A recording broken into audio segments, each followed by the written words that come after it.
A comunhão na teoria parece uma boa ideia, conectar-se com as pessoas, amá-las e receber amor em troca. Verdade seja dita, algumas pessoas na igreja são simplesmente irritantes.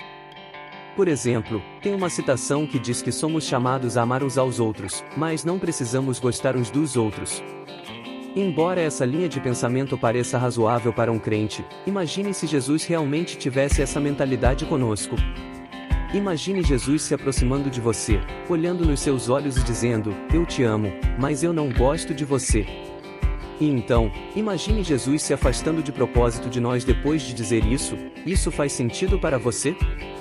Quero que você considere a vida de Jesus e note como ele era paciente.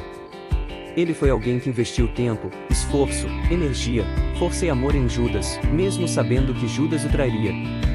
Jesus recebeu Pedro de volta, mesmo depois de Pedro negar 3 vezes. E Jesus também se aproximou de Paulo, que era um perseguidor de cristãos, mas Jesus corrigiu amorosamente Paulo e o colocou em um caminho de piedade. Se formos honestos conosco mesmos, acho que muitas vezes podemos agir como Judas, Pedro e Paulo quando estavam no pior de si. No entanto, Jesus nos dá oportunidade após oportunidade para voltarmos para Ele. Então, se as pessoas na igreja são irritantes e nos magoam intencionalmente, devemos ainda ter comunhão com elas? Bem, sim. Mesmo que não possamos suportá-las e tudo em nossos corações nos diga para nos separarmos delas, devemos aprender a dar graça e perdoar.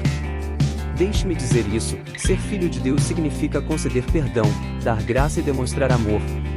E se nos chamamos de seguidores de Jesus, mas rotulamos outros crentes como irritantes, desrespeitosos, idiotas e os julgamos como indignos de outra chance, então parece que, de acordo com a Bíblia, nos parecemos mais com filhos do diabo do que com filhos de Deus.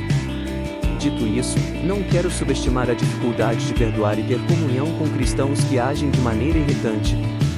É definitivamente difícil. Então aqui estão 3 passos para que tenhamos um coração mais parecido com o de Cristo, e possamos amar nosso próximo. Passo número 1. Lembre-se de que a comunhão requer graça. Romanos capítulo 5, versículos 1 e 2 diz: "Portanto, havendo sido justificados pela fé, temos paz com Deus, por nosso Senhor Jesus Cristo, por meio de quem obtivemos acesso pela fé a esta graça na qual agora estamos firmes, e nos gloriamos na esperança da glória de Deus." E em Romanos capítulo 5, versículo 8 diz: "Mas Deus prova o seu amor para conosco pelo fato de Cristo ter morrido por nós, sendo nós ainda pecadores." Um dos passos mais importantes a tomar ao tentar amar aqueles que são desamorosos é olhar para a graça que nos foi dada primeiro. Quando entendemos que Deus nos amou mesmo quando éramos pecadores, nós percebemos que não somos tão diferentes de nosso próximo. A graça é um favor imerecido de Deus ao ser humano. Ter consciência de que não merecemos o amor e a graça de Cristo nos faz entender que como cristãos devemos fazer o mesmo que Jesus e estender essa graça ao nosso próximo.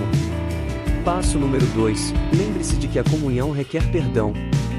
Mateus capítulo 6, versículos 14 e 15 diz: "Porque, se perdoardes aos homens as suas ofensas, também vosso Pai Celestial vos perdoará a vós. Se porém, não perdoardes aos homens as suas ofensas, tampouco vosso Pai perdoará vossas ofensas." Isso talvez seja uma das declarações mais pesadas que lemos na Bíblia. Diz que, se não perdoarmos aos outros, Deus não nos perdoará.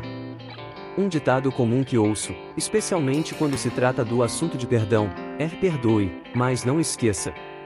Eu entendo isso, mas isso se parece com perdão bíblico? Perdoar como Deus nos perdoa é abandonar toda a raiva e ódio que muitas vezes vem ao nosso coração quando lembramos da ofensa com a qual fomos ofendidos. Lembre-se que a Bíblia fala que o coração do homem é enganoso e desesperadamente corrupto, então não devemos ceder ao nosso coração nesses momentos, mas sim buscar em Deus a graça e o amor fazendo a coisa certa. Passo número 3. Lembre-se de que a comunhão requer esforço. Efésios capítulo 4, versículos 1 a 3 diz: "Como prisioneiro no Senhor, rogo-lhes que vivam de maneira digna da vocação que receberam. Sejam completamente humildes e dóceis, e sejam pacientes, suportando uns aos outros com amor. Façam todo o esforço para conservar a unidade do Espírito pelo vínculo da paz." Observe como diz o esforço. A palavra aqui significa empenho, trabalhar, dar diligência e se esforçar. Então sim, a verdadeira comunhão é boa, mas exige trabalho, exige esforço da nossa parte. Então, para concluir, saibam que precisamos de comunhão agora mais do que nunca. Precisamos uns dos outros porque há uma verdadeira batalha espiritual acontecendo ao nosso redor.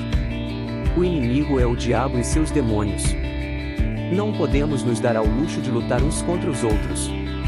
Então, anotem os passos e lembrem-se de que a comunhão requer graça, perdão e esforço. Eu sei que é difícil, mas vamos fazer isso pela graça e pela capacidade de Deus. Pois com Deus, todas as coisas são possíveis. Espero que você tenha um ótimo dia e nunca se esqueça, Jesus te ama.